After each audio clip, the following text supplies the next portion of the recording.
Well, this looks like one of these things that if I saw it in the Museum of Modern Art, my first reaction, I suppose I'd be attracted by the red color and so forth, but I guess the next thing I'd do is I'd walk right up to it, to the little 3x5 card next to it, and read that, trying to learn better what it is that I'm looking at. No expert on art, but this thing has a bunch of what look like objects.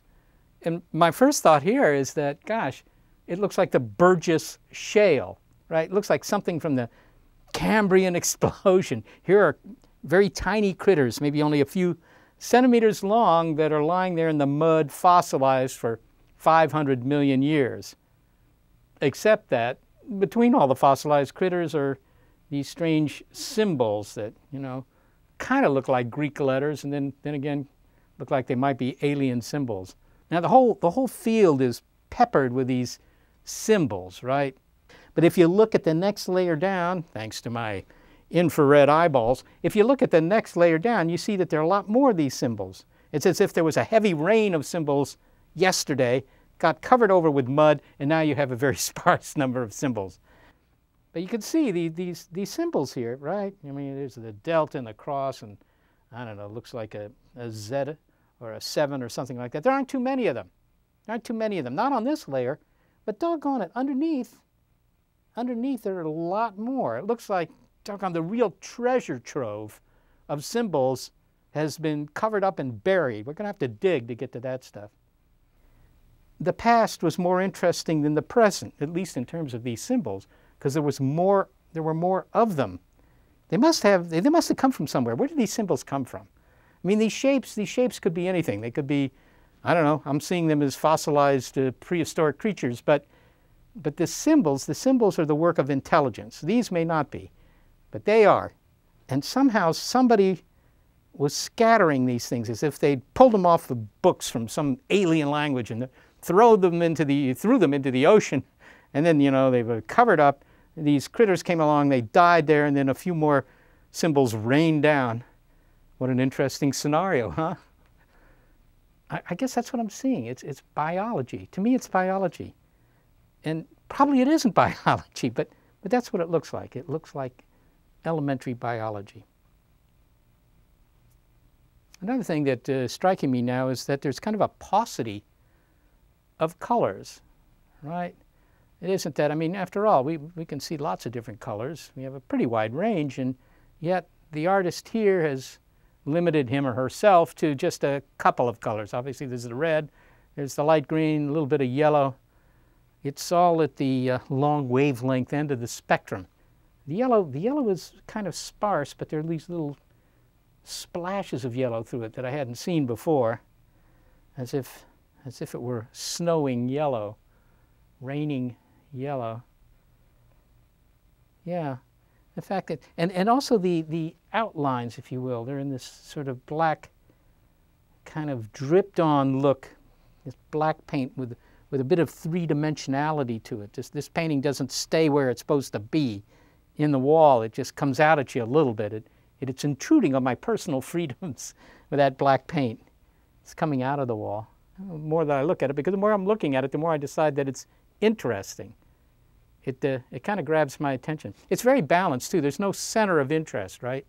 It's not like in a photograph where you have, a head 2/3 of the way up this way and 1/3 of the way up that way or whatever, right? Matters of proportion, balance, and all that stuff, and you have a center of interest. I don't know where the center of interest is here. Maybe it's off screen. Maybe the center of interest is actually off the painting. Maybe this is part of a triptych. Maybe this is missing the important part. It's only a piece of the puzzle. Yeah, it does tend to grow on you, I'll say that. And to be honest, modern art never has grown on me before, but it's better than most of what I see in the museums. I could make up a story to interpret this, and maybe this story would be that, well, yeah, this is the history of life. And these symbols, those are just the works of us, of humans, because symbols indicate language, indicate, conscious thought, which after all depends on language and all. And so here it is, the clues to where we came from, mushed in with the symbols that indicate that humans are involved somehow. This is picturing something that, well, just doesn't exist. except in the brain.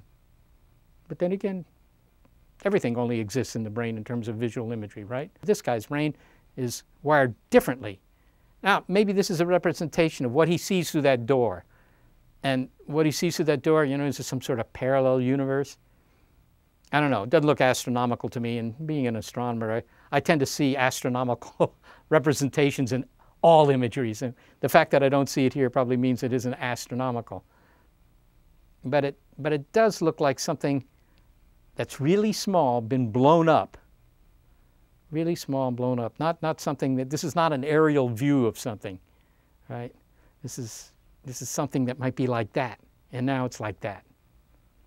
It does produce curiosity, and my eye is certainly attracted to it, but a lot of that has to do with the very boldness of this thing. This is not gentle washes of color or, you know, I don't know, a meter by meter piece of board. It's very bold, it's direct, it's high contrast, it's got sharp delineation. I've heard that the artist thinks that if there really is extraterrestrial intelligence, which after all, looking for extraterrestrial intelligence is my day job, so I have some interest in that, that if the aliens are really out there, and if you could somehow send them this, you know, just send them a picture of this picture, right, that they might be better at appreciating it than your average Homo sapiens. It were true that they would get more out of this than I do, which they might, then that tells me something. That tells me that this is not about human activity, right? Because they won't know much about human activity now, will they? Right? So this is not about, you know, human emotions or hopes or, you know, what we're doing to the planet or what we do to one another or any of those kinds of themes. This isn't about poverty or riches or none of that. This is about something that transcends human experience. And if that's the case, then what experience is it? I mean, if it transcends human experience, then it's got to be a representation of the natural world, right? It says something about the natural world. Unless my original theory about this is right, and that this is a representation of some ancient history here on Earth, some sort of biological stratum from 500 million years ago showing the early life forms on this planet. That might interest E.T., maybe even more than us. If E.T. really is going to get more out of this than I do, this has got to be something cosmic. It's got to be something cosmic. This is not about the human condition or human experience. And in that case, this piece of art transcends everything I've seen in the Louvre. Well, I'll tell you what, I'll try to find a space for it in my living room.